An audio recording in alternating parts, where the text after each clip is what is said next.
Euclid विभाजन algorithm वास्तविक रूप में है क्या, है ना।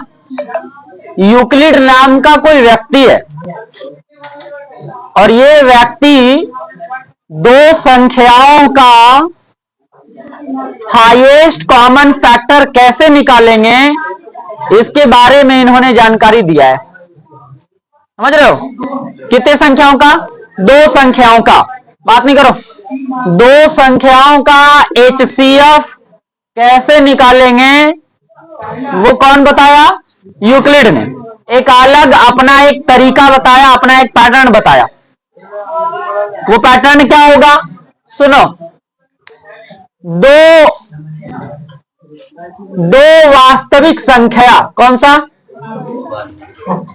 दो वास्तविक संख्या, और वो दो वास्तविक संख्या को हम लोग A और B मान रहे हैं फिलहाल।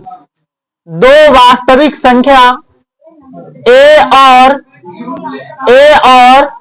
B है। दो वास्तविक संख्या क्या है, बात नहीं, A के जगह पर कोई नंबर हो सकता है, B के जगह पे कोई नंबर हो सकता है, और वो नंबर कैसा नंबर होगा, वो नंबर कैसा नंबर होगा, वास्तविक संख्या होगा, है ना।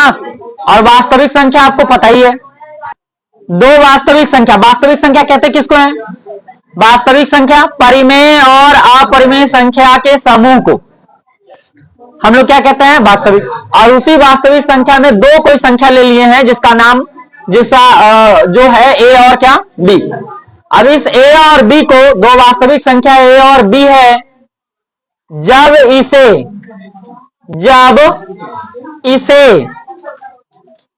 A बराबर B into Q plus R के रूप में लिखते हैं।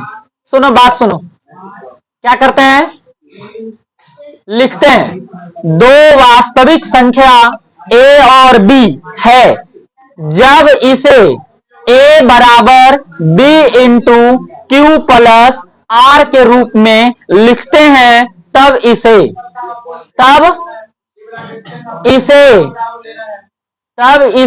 क्या कहते हैं, तब इसे यूक्लिड विभाजन एल्गोरिदम कहा जाता है।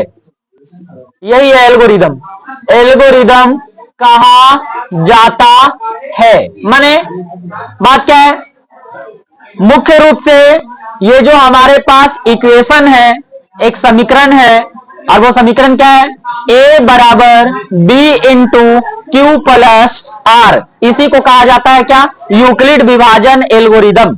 यदि आपसे कोई भी पूछे कि यूक्लिड विभाजन एल्गोरिदम का समीकरण क्या है या यूक्लिड विभाजन एल्गोरिदम है क्या, तो तुमको बस एक बात याद रखना है, A बराबर B into Q plus R। समझ रहे हो, अभी A बराबर B into Q plus R है क्या, उसको समझते हैं, है ना, उसको समझते हैं। यहां पर जो A है, यहां से हम लोग ऐसे लिख के दिखा सकते हैं कि जहां A जो है हमारा, A जो है हमारा, ये दो वास्तविक संख्या में बड़ी संख्या है। दो वास्तविक संख्या में क्या है, ये बड़ी संख्या है। मतलब जो दो वास्तविक संख्या A और B मिलेगा ना, तो उन दोनों में कोई बड़ा कोई छोटा होगा ना, तो जो बड़ा होगा उसको हम लोग क्या कहेंगे, A कहेंगे, ठीक है। और जो छोटा होगा वो क्या कहलाएगा, बताओ, छोटी संख्या हमारा B कहलाएगा। अब समझते हैं और भी बातें। अब इसके अलावा, अब ये B हमारा जो है वो छोटी संख्या है। अब ये छोटी संख्या क्या है, अब इसको समझते हैं। इस वाले को हम लोग, A वाले को, है ना, इस A वाले को हम लोग भाज्य कहते हैं, भाज्य, क्या कहते हैं, भाज्य। और B जो है हमारा, B दिखाई पड़ रहा है, इसको हम लोग कहते हैं भाजक। इसको क्या कहते हैं, भाजक। और यहां पर जो हमारा एक Q है, Q दिखाई पड़ रहा है, इस Q को हम लोग कहते हैं भागफल। इस Q को हम लोग क्या कहते हैं? भागफल। और ये जो R दिख रहा है ना, R, इस R को हम लोग कहते हैं शेषफल। आओ मेरी बात सुनो, अभी और बहुत बात है, एक बार इसको समझ लेंगे काम खत्म हो जाएगा। अब इस A बराबर B into Q plus R को इस हिंदी के हिसाब से अगर फॉर्मूला सजाएंगे तो ये देखो A है ना, A को क्या कहते हैं? तो बताओ A के जगह पर भाज्य क्या लिखेंगे कि नहीं लिखेंगे? लिखेंगे ना। भाज्य बराबर क्या हो गया? भाज्य बराबर ये B है ना, B को क्या लिखेंगे बताओ? भाजक लिखेंगे ना। तो भाज्य बराबर क्या हो गया बताओ? भाजक गुना Q है ना, Q क्या हो गया हमारा? भागफल हो गया। और R क्या है हमारा? अब तुम ही लोग बताओ, कुछ नया है, कुछ नया बात है? कुछ नहीं, पुराना ही है। बचपन से ही जानते आए हैं कि भाज्य बराबर क्या होता है? भाज्य बराबर भाजक गुना भागफल प्लस शेष होता है। तो बस यूक्लिड ने क्या किया? यूक्लिड ने इसको अपने हिसाब से एक एल्गोरिदम बना दिया, है ना, और एक अपना अलग सा पहचान बना लिया कि हमारा A बराबर B into Q plus R जो है ये एक एल्गोरिदम है, और इसके मदद से हम लोग क्या निकालेंगे? HCF। उसके मेथड को समझेंगे कि आखिर इस मेथड से HCF निकालेंगे भी कैसे। एक बार और आपको बेसिक से भी बताते हैं, ये वाला कंडीशन लगा के कि किधर वाले को भाज्य कहते हैं और किधर वाले को भाजक और किधर वाले को भागफल और किधर वाले को शेषफल। ये अंतिम घड़ी है समझने का, इसके बाद आपको कोई ये चीज समझाएगा नहीं, ये बहुत बच्चा का चीज है, समझ रहे हैं ना। लेकिन फिर भी आपको एक बार बता देते हैं कि जिधर से हम लोग भागा देते हैं, जिस चीज से हम लोग भागा देते हैं वो हमारा क्या कहलाता है? भाजक। वो हम लोग उसको हम लोग क्या कहते हैं बताओ? भाजक कहते हैं। यानी B यहीं पे होगा, B होगा ना यहाँ पे, और जिसमें भागा करते हैं वो हमारा कहलाएगा क्या? भाज्य। और जो हमारा उत्तर आता है उसको हम लोग क्या कहते हैं? और जो हमारा नीचे बचता है उसको हम लोग क्या कहते हैं? ये अंतिम टाइम है जो ऐसे तुमको बच्चा नियत समझा दी। इस भाजक को अंग्रेजी में शायद कहा जाता है डिवाइडेंड या डिवाइजर। क्या कहते हैं बताओ? भाजक को क्या कहते हैं? डिवाइजर, और भाज्य को डिवाइडेंड है। देखो इसमें थोड़ा देख लेना है ना, हमारे हिसाब से तो सही है, ये डिवाइजर है, डिवाइजर है, और ये क्या हो जाता है अंग्रेजी में? डिवाइडेंड कहते हैं इसको। और ये हमारा क्वाइटेंट है, क्या है?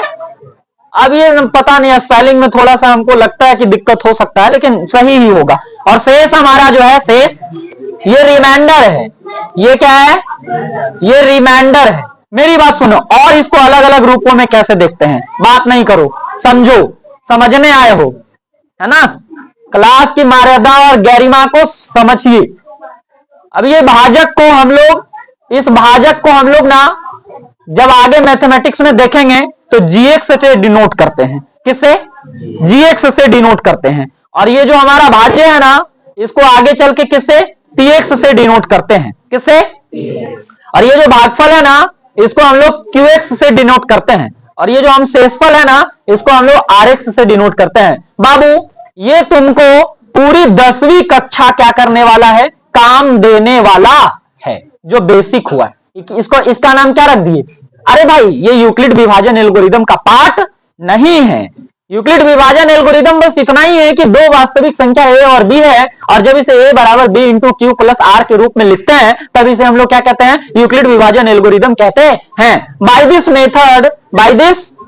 मेथड यानी इस विधि से करते क्या है तो वो भी बता देते हैं कि इस विधि से दो वास्तविक संख्याओं का दो वास्तविक संख्या का क्या निकालते हैं? HCF निकालते हैं। कभी कभी एग्जाम में आता है कि यूक्लिड विभाजन एल्गोरिदम से क्या निकाला जाता है, क्या परिकलित किया जाता है ना। तो हम लोग उत्तर देंगे क्या? HCF। क्या? HCF का फुल फॉर्म तो पता ही होगा, हाईएस्ट कॉमन फैक्टर। हिंदी में कहते हैं महत्तम समापवर्तक। महत्तम समापवर्तक, हाईएस्ट मतलब हो गया महत्तम, सबसे बड़ा, है ना। और कॉमन का मतलब हो गया समान, समझ गए। और फैक्टर का मतलब उसका अपवर्तक, तो वही मिला के बोल दिए, महत्तम समापवर्तक, हाईएस्ट कॉमन फैक्टर। समझ रहे हो? हाँ, तो बताओ यूक्लिड विभाजन एल्गोरिथम से क्या निकालते हैं? मैंने आपको ये थ्योरी फार्मूला समझाया, अभी एग्जाम्पल देके भी समझा देंगे कि 2 गोसर संख्या रहेगा तो उसका एचसीएफ कैसे निकालेंगे। समझ रहे हो? और ये बेसिक भी आपको बता दिए, और ये बेसिक से जुड़ा हुआ फॉर्मूला भी आपको बता दिए कि यही यूक्लिड विभाजन एल्गोरिथम है, बस इसका स्वरूप बदला हुआ है। तो यदि आपसे कोई पूछे कि यूक्लिड विभाजन एल्गोरिथम का इक्वेशन क्या है, तो आप क्या बताओगे? ए बराबर B into Q plus R. और ये तो हमको बचपन से मालूम है कि भाज्य बराबर भाजक गुना भागफल प्लस शेषफल। ठीक है ना? अब आते हैं एग्जाम्पल रखते हैं, ए क्या है, बी क्या है, क्यू क्या है, आर क्या है, एवरीथिंग हम आपको समझा चुके। अब आपको यहाँ एग्जाम्पल रखते हैं। एग्जाम्पल, इस एग्जाम्पल को यदि आप समझ लेते हैं तो ये यूक्लिड विभाजन एल्गोरिथम क्या हो जाता है? समाप्त। और उसके बाद आप अपने चैप्टर का, लेसन का पहला जो चैप्टर्स है उसके कुछ सवाल बना पाएंगे। आइए इसको समझते हैं ध्यान से। एक एग्जाम्पल लेते हैं, कोई भी छोटा सा बड़ा सा, चाहे छोटा नंबर ले चाहे बड़ा, सब तो एक जैसा ही होगा है। तो तुम ही लोग बताओ, तुम लोग कौन सा नंबर को पसंद करते हो? 2 अंक में कोई बताओ, 2 अंक में 18। चलो 18 और 18 और एक और नंबर बताओ, कुछ बड़ा सा बताओ। भाई नंबर बताने में इतना इन लोग को दुख है? 98 ले लिए। चलो 18 और 98 का क्या निकालें? एचसीएफ। भाई एचसीएफ यूक्लिड विभाजन प्रमेयिका भी कहते हैं इसको। क्या कहते हैं? ये थोड़ा सा गलती लिख दी, इधर से जाएगा, प्रमेयिका है ना। यूक्लिड विभाजन प्रेमिका का, अरे भाई प्रमेयिका प्रेमिका भी हो जाता है, कोई नहीं। हाँ, विभाजन प्रमेयिका के द्वारा निकालें। तुम लोग खूब मजा आ गया इसमें है? चलो देखो, आओ सुनो, बताओ इस 18 और 98 की जगह पर कोई भी नंबर हो सकता है, 3 अंक का, 4 अंक का, 2 अंक का, सब बनेगा तो ऐसे ही, रूल तो यही होंगे हैं। अब सब लोग समझो इस चीज को, अब सबको समझना है कि आखिर मैटर क्या है टोटल है। अब इसमें बड़ा कौन है बताओ, 18 या 98? बड़ा कौन है? 98 है ना। तो जब बड़ा 98 है तो हम आपको क्या बताएं, ए क्या है हमारा? 2 वास्तविक संख्या में बड़ी संख्या है। ए का मान क्या हो गया? 98। और बी कौन है हमारा? छोटी संख्या, तो बी कितना होगा? 18। मान लिए हम लोग, मान लिए। कोई थेटरोलॉजी कर सकता है, का है सर ए 98 का है, बी 18 का है? अरे भाई तो भागा देख लो, भाजक यहाँ तुमको समझ में भी तो बता भी तो रखे हैं, ये भाजक है हमारा, ये डिवाइजर है हमारा, और इसी को हम लोग भाजक को ही बोलते हैं बी। तो बी छोटा ना होना चाहिए भाई, है ना। भाज्य बड़ा होगा ना। भाज्य क्या होगा? भाज्य हमेशा क्या होता है? भाजक से क्या होता है? इसका मतलब है, एक और बढ़िया चीज निकल के आ गया अभी। इसका मतलब है कि a always greater then B. भाई तो बढ़िया बात है, ये याद करने की चीज है, ये एग्जाम में आएगा। A always greater then. एक बात बताओ, मेरी बात सुनो, अगर इस ए और बी को बटा में लिखना हो, क्या में, तब बी तो नीचे जाएगा, बी नीचे जाएगा ना। अरे सुनो, ये बाद में बताएंगे, पहले अभी इधर देखो। तो ये 18 और 98 ऐसे लिखो, चाहे 98 बटा 18 लिखो, एक ही बात है ना, भागा ही हो रहा है ना। एक बात मेरी बताओ, अगर यहां पर कोई नंबर है और नीचे में अगर 0 आ गया, नीचे में क्या आ गया? तो बताओ, नीचे में जब 0 आएगा तब क्या ये भागा हो जाएगा? 0 को 98 में भागा लगाएंगे तो होगा, कहियो 98 आएगा नहीं ना। और हम तो आपको पहले भी बता रखे हैं कि ये परिमेय संख्या है ही नहीं। हाँ, 0 बटा 98 हो तो काम हो जाएगा, लेकिन 98 बटा 0 हो तो काम। भाई तो एक बात क्लियर है कि b का मान बी का मान कहियो भी 0 न होना चाहिए। होना चाहिए? नहीं होना चाहिए। कि होना चाहिए? नहीं होना चाहिए। तो एक बात आओ क्लियर हो गया, ये सब याद करने वाला बात है। देख रहा है, b is not equal to 0। अभी ऐसा बात और निकालेंगे, देखो बस निचोड़ है ये। अब बताओ, जब भी हम लोग भागा बनाएंगे तो यहां जो शेष का मान आएगा, शेष का, क्या ये शेष का मान इससे बड़ा हो सकता है कभी भी? बोलो, कभी भी इससे बड़ा होगा? शेष तो छोटा होता है ना, तो जब शेष छोटा होता है इसका मतलब है कि बी ऑलवेज ग्रेटर देन। देख रहे हो, ये सब कंडीशन बना देगा तो फंस जाएंगे हम लोग। तो सब यही निकाल लेते हैं बात, जो आ जाए वहां पे। B always greater than R होगा ही, कि कोई रोक लेगा? होगा ही, बड़ा ही होगा, बी हमेशा बड़ा ही होगा। अब एक बात और है कि यहां पर जो वैल्यू आएगा, क्या ये वैल्यू बड़ा होगा कि ये वाला वैल्यू बड़ा होगा? कौन बड़ा होगा बताओ? क्या भागफल बड़ा होगा कि शेषफल बड़ा होगा? सही में ऐसा होगा। अगर हम 3 और 10 लेते हैं तो 3 तिया कितना होगा? बड़ा ही आ रहा है। और कोई ऐसा एग्जांपल जिसमें ये वाला हमारा छोटा और ये वाला बड़ा हो जाए? ऐसा कुछ हो सकता है? कभी नहीं होगा ऐसा। तो क्या ये बात लिख दें हम कि इधर जो हमारा भागफल है, ये जो हमारा भागफल है यानी Q, इसको हम लोग क्या चीज से डिनोट करेंगे? भागफल को क्या चीज से? Q से। यानी Q का मान बड़ा होगा R से।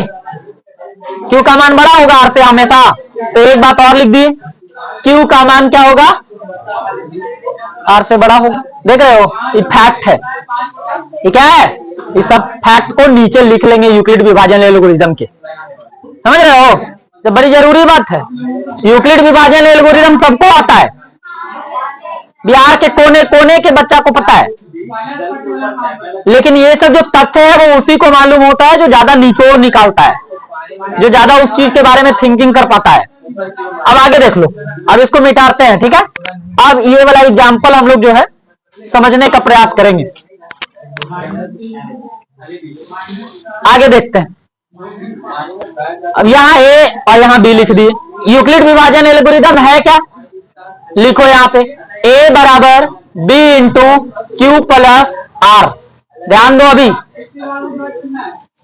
ए कौन है इसमें? 98 है, तो मैंने यहां क्या लिखा?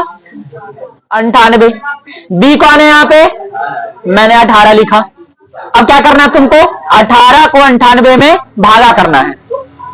यहां देखो, 18 को 98 में क्या किए? भागा। तो भागा करेंगे तो 18 से 98 कितना बार लगेगा? 18 पचे घट के कितना आया? अगर इसको यूक्लिड विभाजन एल्गोरिथम में सेट करना है तो 18 गुना 5 होगा कि नहीं? 18 गुना 5 प्लस कौन वाला? हाँ, इसका मतलब है ये सही। हाँ, यही तो अभी आ गया, प्रयोग कर लिए हम लोग। 18 × 5 = 90। ये देखो, ये क्या हो गया? हाँ, तो इसका मतलब है कि कभी कभी जो है ये दोनों कंडीशन होगा। क्वाइटेंट का मान रिमाइंडर से बड़ा भी हो सकता है और क्वाइटेंट का मान रिमाइंडर से छोटा भी हो सकता है। हो सकता है, नहीं हो सकता है? हो सकता है ना? अभी तो पता लग गया। क्वाइटेंट का मान रिमाइंडर से बड़ा भी हो सकता है और क्वाइटेंट का मान रिमाइंडर से छोटा भी। जैसे कि प्रत्यक्ष को प्रमाण की आवश्यकता है, ये नहीं है। अब इधर आते हैं, मेरी बात सुनो। 18 को किसके साथ गुना किए? 5 के साथ। अब प्लस में कौन हुआ? क्या ये बात समझ में आया? ये जो लिखे हैं समझ में आया? ये कैसे लिखे हैं गौरव, समझ में आ रहा है? चलो आगे चलते हैं। अब आगे चलते हैं। अब क्या करना है सुनो। अब यहां पर बारी बारी से तुमको करना क्या है? जो b का मान होगा वो हमेशा a का मान बनेगा और जो रिमाइंडर होगा वो b का मान होगा। ठीक है, बोलो का है। HCF जब निकालते हैं तो ऐसे घेरते हैं कि नहीं, और ये 18 लाते हैं कि नहीं, अरे तो वही बात है। अरे बच्चा वाला मेथड को बड़ा कर दिया गया है, बस हाय वही बात। कान चाहे ऐसे छू लें चाहे ऐसे छू लें, वही काने छुएंगे हम लोग, वही बात है, बस तरीका थोड़ा स्टैंडर्ड हो गया। अब आओ 8 को भागा करेंगे किसमें, क्या 8 को भी 18 में भागा करेंगे तबे हमने के पता चलेगा कि इतना बुद्धि है कि कर लेंगे, कितना से गुना कितना से जोड़ कर लेंगे। तो 8 दूनी कितना, 8 दूनी 16 और लाना 18 है, तो 16 में कितना जोड़ेंगे, हो गया। बात समझ में आ रहा है, नहीं आ रहा तो बोलो। अगला कंसेप्ट, आगे चलो। फिर वही काम, जो बी का मान है वो ए में बनेगा, जो रिमाइंडर है वो बी में बनेगा। तो यहां देख लो 8 यहां आ गया और रिमाइंडर 2 है यहां आ गया। इस बार क्या होगा, इस बार पूरे 2 चौका जोड़ेंगे कौची, आज जिस दिन 0 आया, जिस दिन क्या आया 0 आया, उसी दिन बी का मान, उसी दिन बी का मान क्या कहलाएगा, HCF कहलाएगा। तो HCF कितना हो गया 2। तो क्या आप यूक्लिड विभाजन एल्गोरिदम से HCF निकालना सीख गए। एक और दिखा दें कैसा रहेगा, 3 अंक में। चलिए 3 अंक में, इसको तो मिटा देते हैं, ये जरूरत भी नहीं है। एक और समझिए जल्दी से, 3 अंक में किसी का इच्छा है, चलो देखो देख लो, ध्यान दो, सुन नहीं रहा तुम लोग। 127 ले लें कैसा रहेगा, 127 और इधर भी 3 अंक ले लेगा तो ज्यादा लंबा ना चलेगा, इधर 2 अंक वाला ले तब ना नीचे चलेगा लंबा, तो 3 अंक वाला ही, तो 3 अंक वाला ले लेंगे तो जल्दी नंबर मिट जाएगा ये लोग। चलो 848 ले लिए,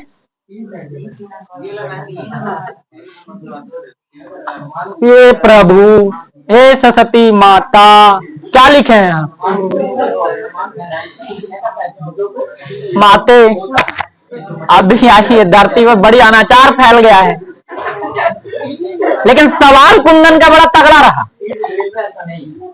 कभी भी यूक्लिड विभाजन एल्गोरिदम से 3 संख्या का HCF नहीं निकाला जा सकता है, खत्म।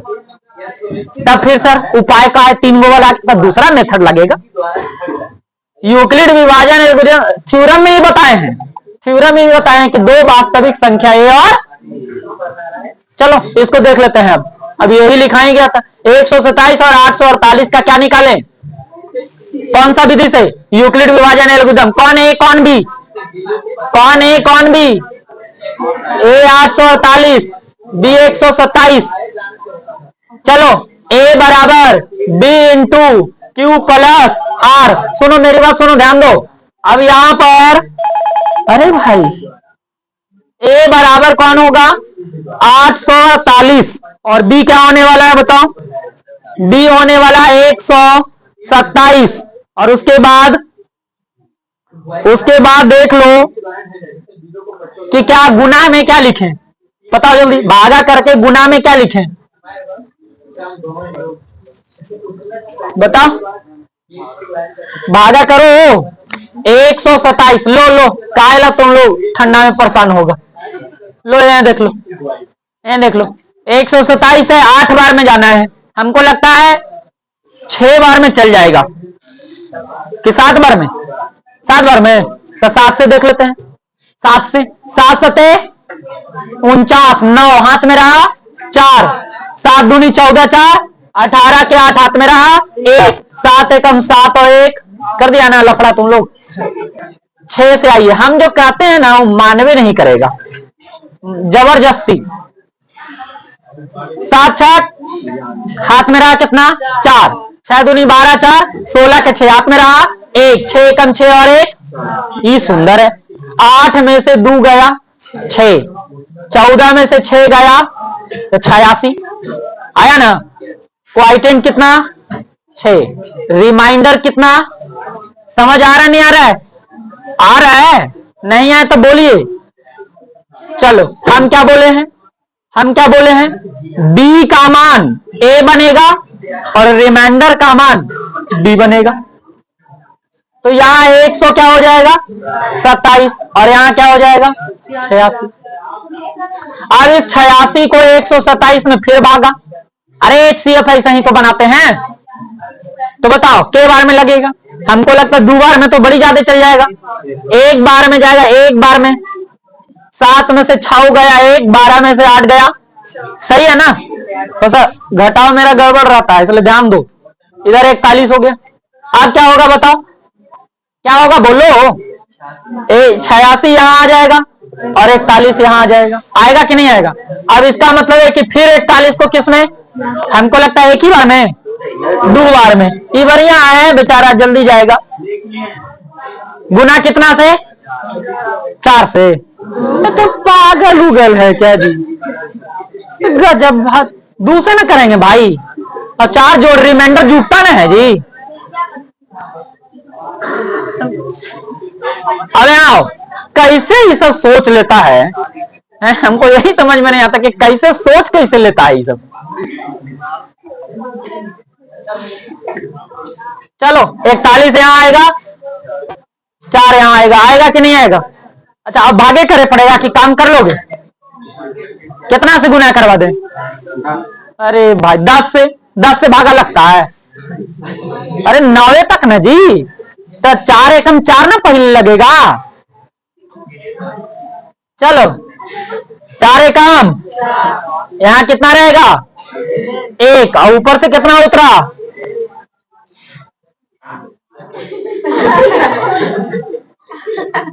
ऐसा सिचुएशन आता है तो क्या करते मालूम है? यहाँ कौचे बैठा पड़ेगा, अतः छोड़ना पड़ेगा।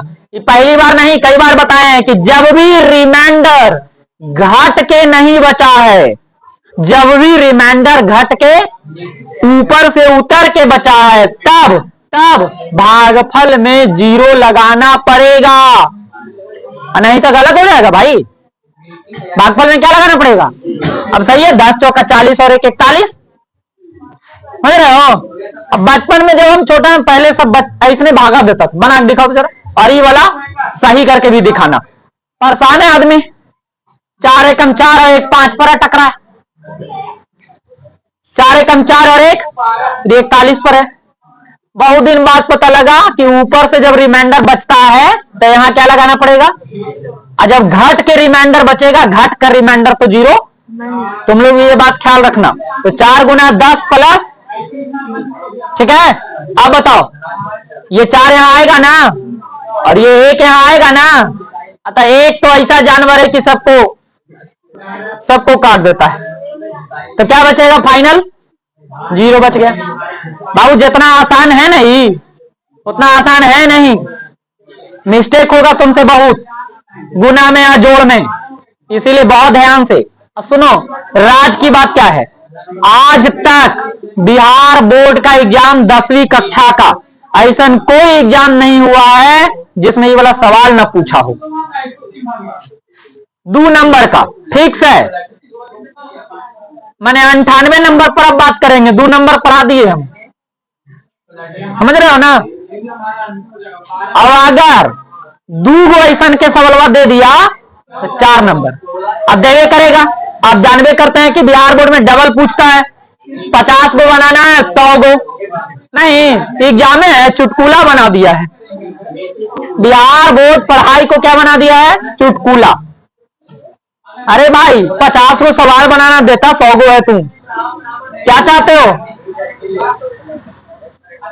इससे बढ़िया है कि बोल लो कि एग्जाम में नहीं लेंगे, है कि नहीं? सीधे सीधे सर्टिफिकेट बना के घर भेजवा देंगे। अरे एग्जाम जैसा होना चाहिए। इतना मेहनत से हम लोग पढ़ेंगे और सवाल आएगा हल्का हल्का। तो 1 साल से हम लोग जो पढ़े और जो 1 साल नहीं पढ़ा, दोनों के रिजल्ट सेम। तो लॉस होगा ना पढ़ने वाला विद्यार्थी को। पढ़ने वाला विद्यार्थी को तो टफ चाहिए, जितना ज्यादा टफ दीजिए तब ना जो नहीं पढ़ा है वो नीचे की कैटेगरी में आएगा। आप एग्जाम में ऐसा लेते हैं कि जो पढ़ा है से भी और जो ना पढ़ा है से भी बराबर। तो मैंने आप बराबर करने के लिए क्या एग्जाम ले रहे हैं? हद है। इसीलिए बिहार बोर्ड वाला से आनंद किशोर प्रसाद जी से है ना विनती है कि ये जो है 50 में आप 100 जो देते हैं ये सही नहीं है। 50 को बनाना है तो 55 दीजिए। 5 को बच्चा, चलो 5 को कह सकते हैं। 100 को 0 आ गया तो यहां वाला नंबर क्या होगा? HCF बराबर 1 क्या हो गया? उत्तर हो गया। चलो कॉपी में इसको नोट कर लो। आज का काम समाप्त हुआ।